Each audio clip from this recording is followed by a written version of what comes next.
네, 우리가 지난주에 노아와 세 아들의 사건을 우리가 살펴보았습니다.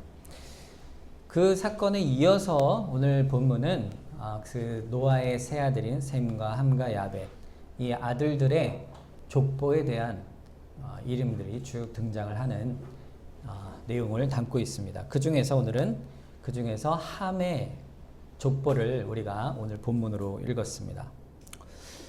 사실 노아가 홍수 이후에 이 술 취한 사건의 이야기는요, 사실 오늘 본문부터 이어지는 모든 역사에 사실 중요한 연결고리를 가지고 있습니다. 성경이 왜 하필이면 노아의 그 많은 생활 중에서 술 취한 이야기 하나만 썼을까? 그것은 우리가 그 사람이 노아가 얼마나 많은 경건한 일들을 해왔는지를 우리가 잘 알고 있죠. 노아는 믿음의 사람이었습니다. 의인이었고 또 하나님과 동행하는 사람이라 하는 아주 경건한 사람이었죠. 하나님께 방주에서 나오자마자 한 일이 제사였어요. 그래서 예배에 대한 아주 하나님을 예배할 줄 아는 경건한 사람이었습니다. 히브리서 11장에서는 그것도 믿음의 선진이다 이렇게 말하고 있습니다. 이렇게 경건한 노아가 그 인생 속에서 술 취한 이 사건에 대해 기록이 되어 있다는 것은요, 우리가 지난주에 쭉 살펴본 대로 첫 번째 이유는 노아가 경건한 사람일지라도, 노아 같은 믿음의 사람일지라도 시험에 들면 그저 무너지는 죄악된 인생일 뿐이다. 인간이 결코 죄에서 자유롭지 못한 존재임을 말씀하고 있습니다. 그러니까 우리를 돌아보는 거죠. 우리 자신도 의인이요, 또 하나님의 백성이지만 우리 자신도 죄 앞에서 쉽게 넘어지는 자일 뿐이라는 사실입니다. 그렇기 때문에 우리는 날마다 순간마다 하나님의 은혜를 바라보며 살아야 될 존재라는 사실을 이 노아의 사건을 통해서 먼저 깨닫게 해주십니다. 우리의 수치와 부끄러움, 우리의 죄의 수치와 부끄러움을 가려주실 유일한 분이 계시니 우리를 긍휼히 여기시사 그 긍휼의 구원을 이루시는 예수 그리스도, 그 한 분만이 우리의 수치를 덮어주시는 의의 옷으로 우리를 입혀주시는 우리의 구주심을 우리가 지난 시간에 살펴보았습니다. 이것이 노아의 이 술 취함 사건에서 나타나는 우리 자신이 어떤 존재인가를 보여주는 그런 한 가지 첫 번째 교훈이라 말씀이라 할 수 있을 것입니다. 오늘 두 번째 우리가 살펴볼 영적인 교훈, 노아의 사건에 이어지는 노아의 세 아들과의 관계에서의 중요한 인류 역사상에 우리가 살펴볼 중요한 역사적 관점, 교훈이 이제 오늘 살펴볼 본문의 내용입니다. 여러분, 노아가 술 취해서 장막에 벌거벗고 누워 있었습니다. 그때 세 아들 셈과 함과 야벳이 있었는데 이 세 아들의 태도에 대한 결과가 저주와 축복으로 결론 짓는 것이 9장의 내용이죠. 자, 함이 막내 아들이라고 했죠. 이 함이 어떻게 했죠? 노아의 벌거벗은 모습을 보고 그것을 수치를 가려준 것이 아니고 자기 형제들에게 나와 그것을 고합니다. 그러자 셈과 야벳은 그 얘기를 듣고 어떻게 합니까? 장막에 들어가 겉옷을 뒤로 이렇게 메고 뒷걸음질 쳐서 아버지의 그 부끄러움을 덮어주는 일을 하게 되죠. 그 얘기를 듣고 결론이 어떻게 되죠? 함은 저주를 받고 셈과 야벳은 축복을 받습니다. 여러분, 이 행동을 가만히 생각해 보세요. 참 어처구니가 없는 그런 내용 같아요. 그냥 단편적으로 보면. 여러분, 아무리 아버지의 수치를 드러냈다 해도 그 막내 아들, 사랑하는 아들 함의 죄가 과연 그 자손 대대로 하나님의 저주를 받을 만한 심각한 죄일까요? 여러분, 자식들이 이렇게 부모들한테 잘못을 범할 때가 있죠. 물론 부모도 자식들에게 잘못을 범할 때가 있습니다만 아니 그런 잘못을 한번 범했다고 해가지고 아들을 향해 아버지가 저주를 했다? 이해가 가지 않죠. 반대로 또 아비의 수치를 덮어주었어요. 생과 야벳이. 얼마나 선한 행동입니까? 그런데요, 가만히 생각해 보면 아니 자녀라면 당연히 아버지의 수치를 가려줘야 되는 거 아닙니까? 부모를 공경하라 하셨잖아요. 뭐가 대단해서, 그 공경이 대단해서 당연한 것인데 그 큰 하나님의 축복을 그 자손 대대로 주겠다 약속을 하셨을까? 이 행동들이 그 저주와 축복으로 인류 후손들 대대로 운명, 축복과 저주의 운명을 결정할 만한 그런 사건인가? 가만 생각해 보면 의아한 사건입니다.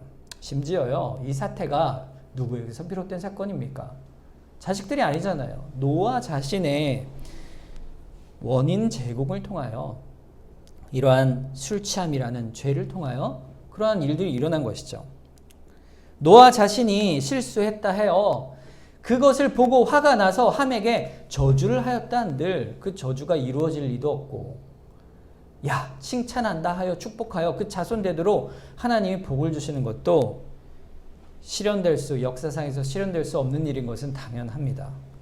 그럴 수가 없죠. 그러니까 이것은 단순히 개인적인 사건의 의미가 아니라 하나님께서 오늘 본문에 있는 창세기 10장으로 이어지는 아들들의 족보를 통해서 축복과 저주가 성취되는 모습을 통해서 우리에게 말씀하는 하나님의 뜻이 도대체 무엇일까요?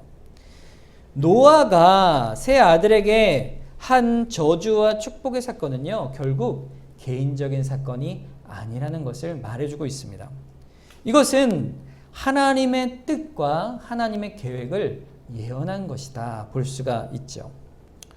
여러분, 함의 사소한 행동에서 이루어진 일이지만, 그러나 노아는 이 사건 속에서 하나님이 함을 향한 평가, 또 그를 향한 계획, 셈과 야벳을 통한 하나님의 평가와 계획을 그가 발견하고 예언하게 된 것입니다. 자식들을 향한 노아의 사랑은 넘치고 있었죠. 그리고 그것을 넘어서 자신의 부끄러움과 수치를 또한 넘어서 이 사건을 통해서 하나님께서 노아를 통해 또 이 세 자녀를 통해 인류에게 알리고자 하시는 선언의 뜻이 있음을 우리는 보게 되는 것입니다. 자, 여러분, 이 사건, 노아와 세 자녀의 사건을 통해, 이 축복과 저주의 사건을 통해서 하나님께서 우리에게 나타내 보이시고자 하는, 또 하나님이 모든 인류에게 알리시고자 하는 그 말씀의 뜻이 도대체 무엇일까요? 첫째는 아까 얘기했듯 우리의 수치와 부끄러움, 우리가 죄인이지만 하나님께서 예수 그리스도를 통해 우리를 덮어주시는, 은혜를 베푸시는 유일한 분이심을 선언하는 것입니다. 우리의 참 위로는 예수뿐이시죠. 이 두 번째는요, 이 노아의 아들들 이후에 나타나는 모든 인류는 나누어질 것을 말씀하고 있는 것입니다. 우리가 지금 사는 모든 인류는 다 노아의 후손이죠. 노아의 세 아들 이후로 모든 인류, 지금까지 이어져고 앞으로도 이어질 모든 인류는요, 그 본질이 드러나되 바로 나누어질 것을 말씀하고 있습니다. 창세기 9장 앞에, 오늘 노아와 세 아들의 사건 바로 앞에 창세기 9장 19절에 보면은 이렇게 서론이 붙어 있습니다. 노아의 이 세 아들로부터 사람들이 온 땅에 퍼지니라 그랬어요. 이 퍼진다는 말은요, 흩어진다는 말인데, 흩어지되 두 가지 부류로 인류가 분열될 것을, 영적인 성격을 이야기해주고 있는 것입니다. 인류는요, 두 가지 영적인 공동체로 분리가 됩니다. 그리고 이 공동체는요, 지금도 우리가 살아가는 세상 속에 그대로 두 부류로 등장을 하게 됩니다. 함의 계통, 함의 저주를 받은 함의 아들 계통으로 이어지는 그 역사와 셈의 계통, 하나님의 축복을 받은 자들의 역사가 바로 그것입니다. 인류 분열에서 이 영적인 두 저주와 축복의 구분은 아주 중요한 사건이에요. 이 축복과 저주를 가만 살펴보면 이 두 가지 부류의 본질적 모습이 드러나는데 창세기 9장 25절과 26절입니다. 이에 이르되 가나안은 저주를 받아 그의 형제의 종들의 종이 되기를 원하노라 하고 또 이르되 셈의 하나님 여호와를 찬송하리로다. 가나안은 셈의 종이 되고 라고 말하고 있어요. 자, 함의 저주를 받은 그 역사적 계통의 본질이 뭐라고 되어 있어요? 함의 후손들은 종이 될 것이라 말씀하고 있습니다. 자, 함의 후손들이 실제로 종이 되었을까요? 신분상 또 그 나라가 흥망성쇠가 너무 약해서 다른 나라의 종이 되는 그런 나라가 되었을까요? 아닙니다. 오늘 본문에 보면 니느웨가 등장하죠. 오히려 강력한 정복 국가들을 세우고 바벨탑을 세우고 부와 권세를 누리는 후손이 함의 후손이죠. 그러니까 여기서 말하는 종의 의미는요, 세상적인 종이 아닙니다. 신분적인 종이 아니에요. 자, 반면에 셈의 축복을 한번 볼까요? 셈의 축복을 보면요, 26절 이렇게 되어 있어요. 셈의 하나님 여호와를 찬송하리로다 그랬습니다. 여호와를 찬송하는 복이 있다 그랬어요. 또 셈의 하나님을 말하기를 뭐라고 얘기해요? 하나님을 셈의 하나님이라 말합니다. 그러니까 하나님과 셈의 후손들은 특별한 관계의 복을 누리게 된다 말씀하는 것이죠. 이것이 바로 하나님과 우리 하나님의 백성을 맺는 언약을 말하는 것이에요. 나는 너의 하나님이 되고 너는 내 백성이 되리라 하는 나의 하나님 되심을 선언하고 있습니다. 셈의 하나님이 되시겠다는 이 축복의 선언, 이것이 셈의 계통의 역사 속에서 이어져 오는 공동체의 복이 되는 것이죠. 여러분, 종은요, 본질상 상속자가 될 수가 없어요. 같은 집에 있다 하더라도요, 종은요, 그냥 일을 하는 상속이 될 수 없는 존재죠. 하나님의 나라의 상속권을 받는 자와 못 받는 자가 있으되 하나님 나라의 백성인가 아닌가 이것을 구분하는 것이 바로 이 저주와 축복의 본질입니다. 결국 역사 속에서 두 인류의 부류가 나뉘어질 것인데 하나님 나라의 상속을 받는 셈의 후손들과 그렇지 않고 저주를 받아 종이 되는 함의 후손들이 있는 것이죠. 이것을 지금 보면 뭐라고 할 수 있을까요? 바로 교회와 세상입니다. 하나님께서 역사를 보시는 관점이 여기에서 드러납니다. 하나님께서는 세상을 구분하실 때 하나님의 백성, 즉 하나님의 복된 나의 백성과 그렇지 않은 백성으로 구분하여 보시는 것입니다. 오늘 본문은요, 이 사실을 구체적으로 드러내 보이고 있어요. 여러분, 10장 전체가 셈과 함과 야벳의 족보를 쭉 이어서 오는데 다음에 보겠지만 셈의 후손을 통하여 아브라함이 이어져 내려옵니다. 오늘은 저주받은 백성 함에 대한 이야기의 한 대목을 살펴봅니다. 오늘 본문에 6절부터 14절만 딱 뽑아서 봤는데 그곳에서 우리가 볼 인물이 있기 때문에 이것을 보는 것이죠. 이 인물이 누굴까요? 니므롯이란 인물입니다. 오늘 본문 8절에 보면 구스가 또 니므롯을 낳았다. 그는 세상의 첫 용사라 했습니다. 니므롯을 낳은 게 누구라고요? 구스예요. 자, 6절 보면 함의 아들은 구스와 미스라임과 붓을 낳았다 그랬어요.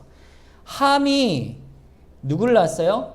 구스를 낳았고 구스가 또 누구를 낳았어요? 니므롯을 낳았으니 니므롯의 증조 할아버지가 누굽니까? 노아가 되는 것이에요. 할아버지는 함이죠. 그러니까 노아와 니므롯의 관계는요, 증손자와 증조 할아버지의 관계예요. 그러니까 노아가 아직 살아있을 때에 니므롯이 태어나 활동을 했던 것입니다.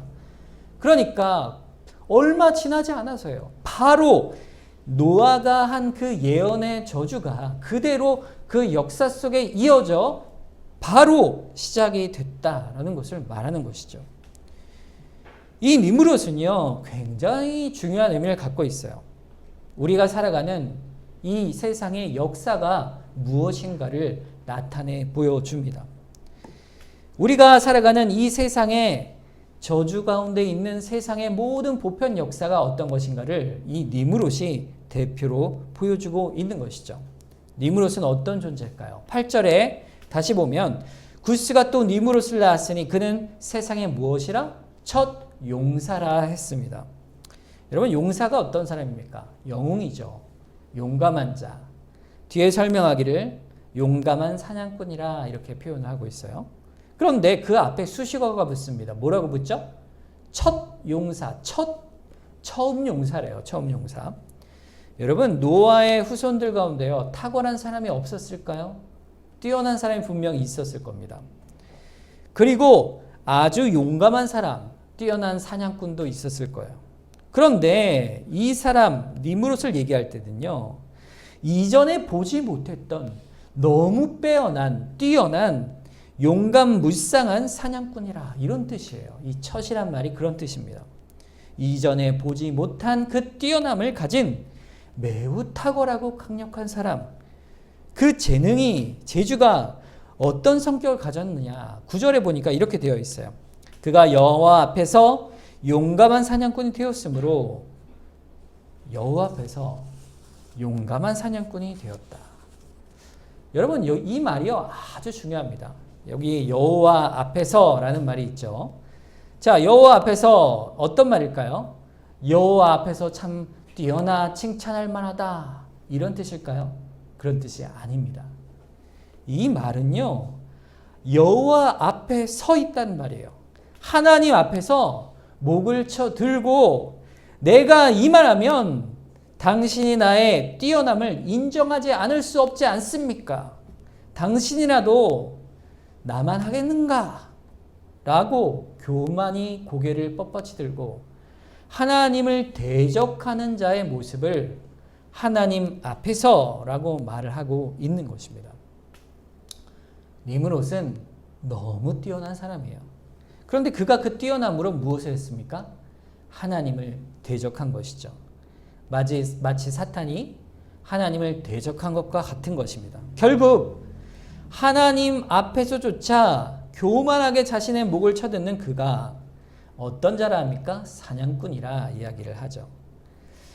다른 사람들 앞에서는 어땠을까요? 하나님 앞에서 목을 뻣뻣이 들고 교만했던 그가요, 사람들 앞에서는 어땠을까? 사람들 앞에서도 당연히 그 교만함과 포악함이 극에 달했을 것입니다. 포악하고 다른 사람을 힘으로 주장하여서 다른 사람을 지배하는 지배자로 서 있었던 것이죠. 칼빈은 이 니므롯에 대해서 한낱 자신이 인간이라는 사실을 잊어버릴 만큼 뛰어나 자신의 왕권을 누리면서 마치 자신이 하나님인 것처럼 살았던 자다. 그 사람이 니므롯이다. 이렇게 말을 합니다. 그래서 이 니므롯은 사냥꾼이잖아요. 사냥꾼이면 뭐 하는 사람입니까? 노아 때부터 육식을 먹을 수 있었어요. 그래서 이제 사냥을 다녔겠죠. 그래서 짐승을 잡으러 다녔어요. 그런데 이 먹을 것을 위한 사냥꾼이 아니라 이 사냥꾼이란 말은 그것을 넘어서서 자신의 뜻과 생각을 거스르는 불만을 가진 족속이나 사람들이 있을 거 아닙니까? 그들을 끝까지 추적하여 잡아 제압하는 그런 사냥꾼을 말하는 것입니다. 폭군이요, 자신의 힘과 권능으로 사람들을 억눌러 여호와 앞에서 용감한 사냥꾼이라 하나님을 대적하고 하나님이 원하시는 하나님의 나라가 아니라 자신의 나라를 세우는 그런 사람이 바로 니므롯입니다. 오늘 본문 10절에서 12절 말씀은요, 이것을 좀 더 자세하게 설명하고 있어요. 그의 나라는 시날 땅의 바벨과 에렉과 아깝과 갈레에서 시작되었다 그랬어요. 그가 그 땅에서 아스루로 나아가 니느웨와 르호보딜과 갈라와 민 니느웨와 갈라 사이 레센을 건설하였으니 이는 큰 성읍이라 그랬습니다.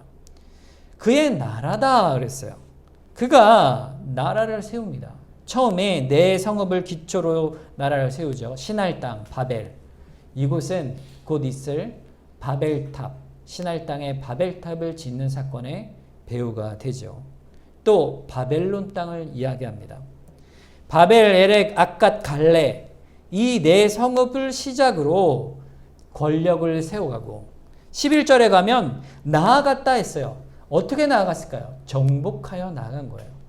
이웃의 땅들을 사냥하듯 정복하여 그의 권능으로 아수르 땅을 정복합니다. 그래서 4개의 성읍을 또 세우죠. 니느웨, 르호보드, 갈라, 레센을 건설합니다.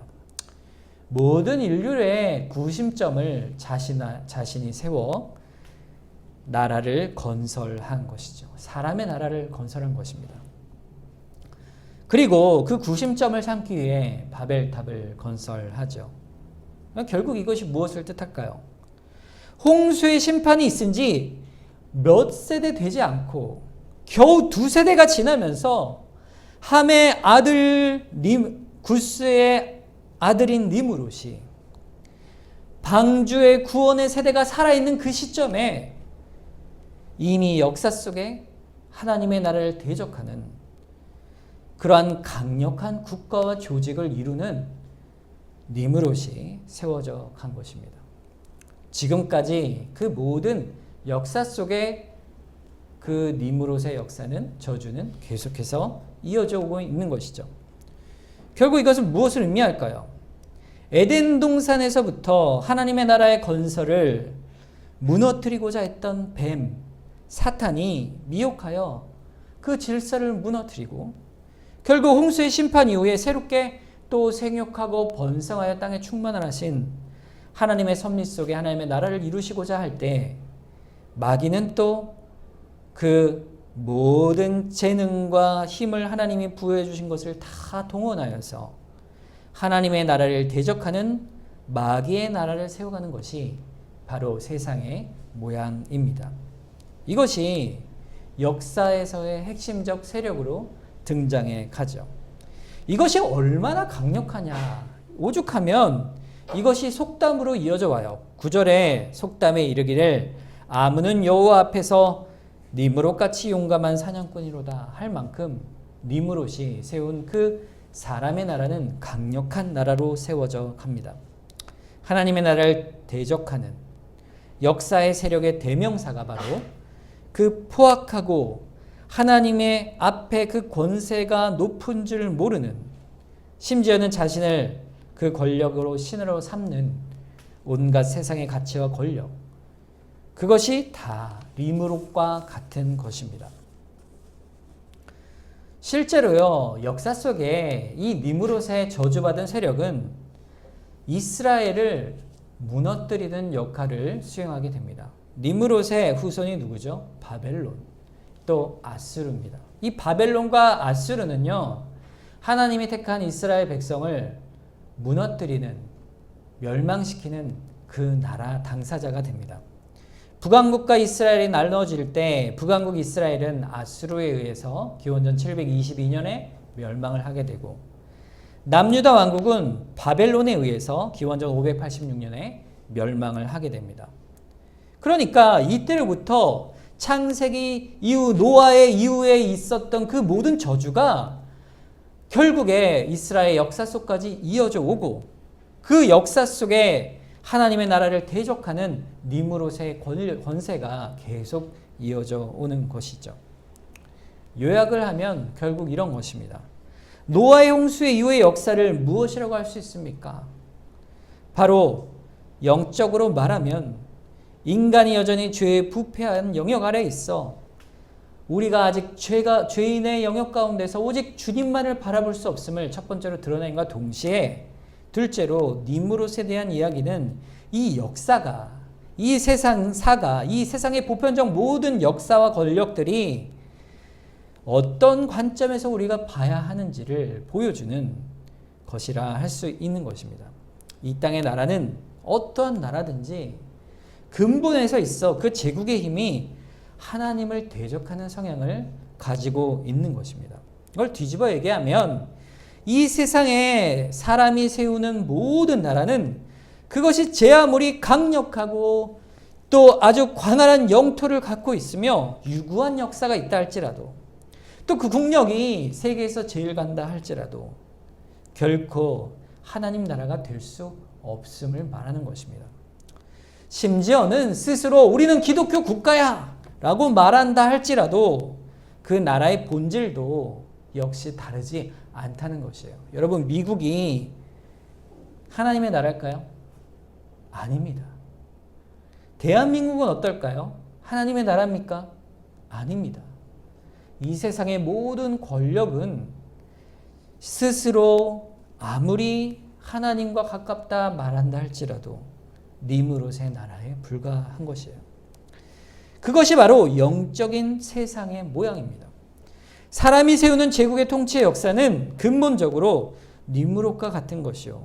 하나님을 대적하고 반역하고 그 힘의 모든 동력을 가져서 인간이 생각하는 지혜와 힘으로 하나님을 멀리하고 그 법을 멀리하며 질서를 멀리한 채 폭력과 힘으로 다스리는 나라들인 것입니다. 그러니까 오늘 성경은 세상의 나라를 비추어 주고 있는 것이죠. 더불어 이어서 12장에 이르면 셈의 족속의 결과로 아브라함이 등장합니다. 여러분, 하나님의 나라, 우리가 이 살아가는 교회는 이 강력하고 무시무시한 니무롯 같은 굉장한 힘을 가진 세상 속에서 그럼 어떻게 도대체 살아갈 수가 있을까요? 우리가 이곳에서 어떻게 우리의 삶을 이어가며 이 강력한 폭력 속에 우리가 어떻게 믿음을 지켜갈 수 있을까? 하나님의 나라를 이루어가는 모습을 보면요, 창세기 12장에 아브라함의 가족, 한 가족만 택하여 불러내십니다. 소수죠. 게다가 힘이 있는 권력자도 아니었어요. 그저 양을 치며 살아가는 목자의 가정이었죠. 연약한 무리입니다. 집도 없고 땅도 없어 떠돌아다니는 인생이었습니다. 그 연약하지만 그 약한 한 소수의 가정을 통하여서 하나님은 천국, 하나님의 나라를 세워 가십니다. 하나님은 이 보편 역사의 그 무시무시하고 광활하며 강력해 보이는 세상 속에, 마귀의 역사 속에 하나님의 나라의 씨앗을 심어 나무로 키워 가십니다. 여러분, 이스라엘 백성들이 하나님의 나라가 어떻게 이어져 오고 있습니까? 여러분, 로마 제국에서 그 수많은 초대교회의 박해와 순교를 많이 당했을 때 교회는 마치 무너질 것처럼 핍박을 받았으나 그러나 로마 제국은 무너지고 교회는 여전히 남아 있습니다. 여러분, 소련을 보세요. 소련이 볼셰비키 혁명을 일으켰을 때 교회를 수없이 탄압하여 믿는 자들을 다 죽였어요.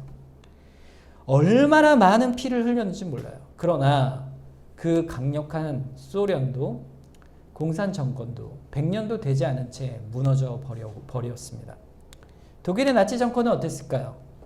형식적으로는 국가교회를 세웠지만 그 속에 적그리스도적이고 반기독교적인 교회였죠. 그래서 그렇게 핍박을 하였으나 결국 다 무너져 버리고 교회는 남았습니다. 여러분, 저 북한 땅은 어떨 것 같습니까? 저 북한 땅 언제까지 갈 것 같으세요? 결국엔 저 북한 땅도 무너져 내릴 것입니다. 중국도 탄압과 핍박 속에 기독교를 박해하지만 그 공산 정권이 무너져 내릴 것이에요. 우리 교회는요, 이 일들을 위해서 항상 함께 기도하며 나아가야 합니다. 교회가 이 하나님의 역사하심을 바라봐야 돼요. 이 니무롯 같은 세상의 성격들을, 역사를 바라보면서 두려워할 필요가 없는 것입니다. 이 모든 역사의 주관자는 하나님이시기 때문에 그렇죠. 본질상 세상의 역사는 니무롯과 같을 뿐인 것입니다. 현대의 니무롯 신화는 무엇일까요? 지금은요, 우리가 살아가는 이 사회 속에서 교회 안에 들어와 있는 온갖 세속주의들이 니무롯과 같이 우리를 위협하고 있습니다. 그 중에 대표가 뭘까요? 우리 교회 안에 들어와 있는 세속주의 대표인 번영신학, 번영의 복음이라고 하는 것이에요. 무슨 말이냐면 예수 믿으세요. 그러면 복 받습니다. 부자 된다니까요. 예수 믿으면 부자 돼요. 진짜일까요? 여러분, 예수 믿으면요, 모든 일이 다 형통해져요. 안 되는 일이 없어요. 병도 안 걸리고. 여러분, 뭐든지 다 잘 될 거예요. 이게 뭡니까? 번영의 복음. 니무롯이 교회 안으로 침투해 온 것이에요. 디모데전서 9장 10절, 9절과 10절을 보면, 6장 9절과 10절을 보면 이렇게 말하고 있습니다. 부하려는 자들은 시험과 올무와 여러 가지 어리석고 해로운 욕심에 떨어지나니 곧 사람으로 파멸과 멸망에 빠지게 하는 것이라.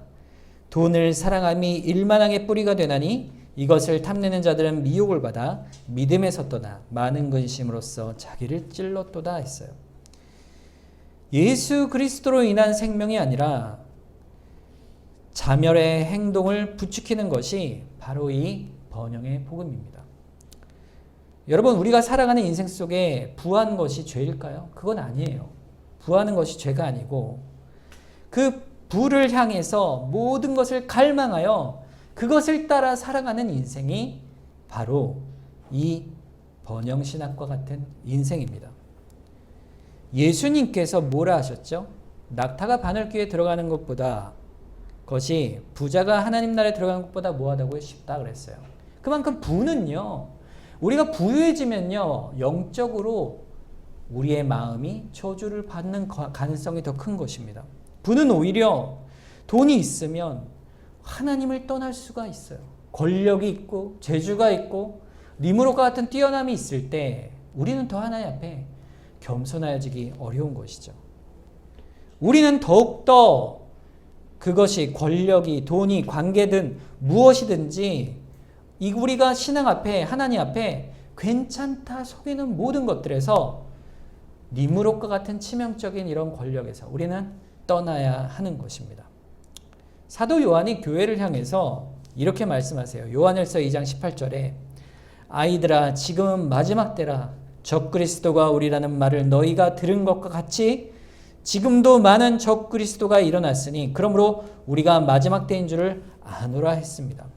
니무롯은요, 적그리스도의 상징이에요. 어느 시대든지 적그리스도, 즉 니무롯이 등장하여 있습니다. 이 역사 속에 오늘날에도 우리들 가운데도 이러한 영적 상학 속에 우리는 교회로 있는 것이에요. 이단들이 있고 또 우리를 향한 세속주의와 번영신학이 있으며 주님의 일들을 세상의 것으로 자꾸 규합하려는 온갖 세력들이 우리 주변에 있습니다. 그럴 때라도 우리는 두려워하지 않는 거예요. 왜냐하면 우리를 붙드시는 하나님께서 아브라함의 언약을 기초하여 예수 그리스도를 바라보며 나아가는 우리를 반드시 하나님의 나라를 승리함으로 이루어 주실 것을 약속해 주셨기 때문입니다. 마태복음 6장에 가면 예수님께서 이렇게 말씀하세요. 19절과 20절. 너희를 위하여 보물을 땅에 쌓아두지 말라. 20절. 오직 너희를 위하여 보물을 하늘에 쌓아두라 했어요. 이 땅에 보물을 쌓아둘 것이냐, 하늘에 보물을 쌓아둘 것이냐. 24절. 한 사람이 두 주인을 섬기지 못할 것이니 혹 이를 미워하고 저를 사랑하거나 혹 이를 중히 여기고 저를 경히 여김이라. 너희가 하나님과 재물을 겸하여 섬기지 못하느니라 하였습니다. 세상은 두 부류입니다. 하늘의 보화를 쌓고 하나님을 섬기는 자, 재물을 마음에 두고 이 땅에 보물을 쌓는 자. 우리는 어떤 자입니까? 우리는 하늘의 보물을 쌓아두는 하나님의 사람들이죠. 우리를 향해, 우리 교회를 향해 이 마태복음 24절 말씀에 바로 이어서 주님께서는 참 큰 위로의 말씀을 우리에게 주고 계세요. 좀 길지만 우리 마지막으로 이 말씀을 읽고 말씀을 마치도록 하겠습니다. 25절부터 6장 25절부터 34절까지 우리 한 목소리를 같이 한번 읽어보겠습니다. 그러므로 내가 너희에게 이르노니 목숨을 위하여 무엇을 먹을까 무엇을 마실까 몸을 위하여 무엇을 입을까 염려하지 말라. 목숨이 음식보다 중하지 아니하며 몸이 의복보다 중하지 아니하냐. 공중의 새를 보라. 심지도 않고 거두지도 않고 창고에 모아들이지도 아니하되 너희 하늘 아버지께서 기르시나니 너희는 이것들보다 귀하지 아니하냐. 너희 중에 누가 염려함으로 그 키를 한 자라도 더할 수 있겠느냐. 또 너희가 어찌 의복을 위하여 염려하느냐. 들의 백합화가 어떻게 자라는가 생각하여 보라. 수고도 아니하고 길쌈도 아니하느니라. 그러나 내가 너희에게 말하노니 솔로몬의 모든 영광으로 입은 것이 이 꽃 하나만 같지 못하였느니라. 오늘 입다가 내일 아궁이에 던져지는 들풀도 하나님이 이렇게 입히시거든 하물며 너희일까 보냐. 믿음이 작은 자들아. 그러므로 염려하여 이르기를 무엇을 먹을까 무엇을 마실까 무엇을 입을까 하지 말라. 이는 다 이방인들이 구하는 것이라. 너희 하늘 아버지께서 이 모든 것이 너희에게 있어야 할 줄을 아시느니라. 그런즉 너희는 먼저 그의 나라와 그의 의를 구하라. 그리하면 이 모든 것을 너희에게 더하시리라. 그러므로 내일을 위하여 염려하지 말라. 내일은 내일이 염려할 것이요 한날의 괴로움은 그날로 족하니라. 아멘. 주님의 약속은 두려워하지 말라, 염려하지 말라입니다. 하나님께서 우리를 먹이시고 입히시며 우리를 보호하시고 결국에 하늘 아버지께서 그의 나라와 그의 의를 이루어 가실 것을 선언하고 계신 것이에요. 우리의 왕이신 하나님께서 예수 그리스도께서 우리를 끝까지 붙들어 주시는 그 복과 위로를 우리에게 주시겠다 약속하시는 것입니다.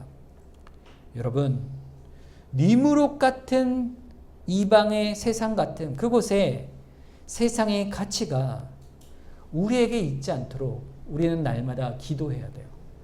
그리고 그것을 버려가며 성령의 인도하심으로 말씀을 순종하고 우리의 염려를 주께 다 내어놓고 하나님 나라 백성으로 우리가 교회로서 기쁘고 안식된 이 길을 한 걸음 한 걸음 걸어가며 주님께서 이 땅에서 하나님의 나라를 우리를 통해 이루어 가실 것을 소망하며 위로를 누리며 살아가게 되는 것입니다. 이러한 복이 우리에게 있기를 주님의 이름으로 축원합니다. 이 시간 우리 합심해서 한번 기도하도록 하겠습니다. 이 땅의 나라, 이 니므롯의 나라, 이 가운데 하나님께서 우리를 택하셔서 하나님의 나라를 세워 가십니다. 하나님께서 우리 교회를 통하여 또 우리를 통하여 이 하나님의 나라를 온전히 이루어 가도록 붙들어 주시옵소서. 죄인된 우리입니다. 우리의 연약함을 불쌍히 여기시고 주의 나라를 이루어 가도록 복을 더하시고 우리 교회를 붙드시고 우리 각자를 붙드시고 우리 가정을 붙들어 주시옵소서. 우리 합심해서 한번 기도하도록 하겠습니다.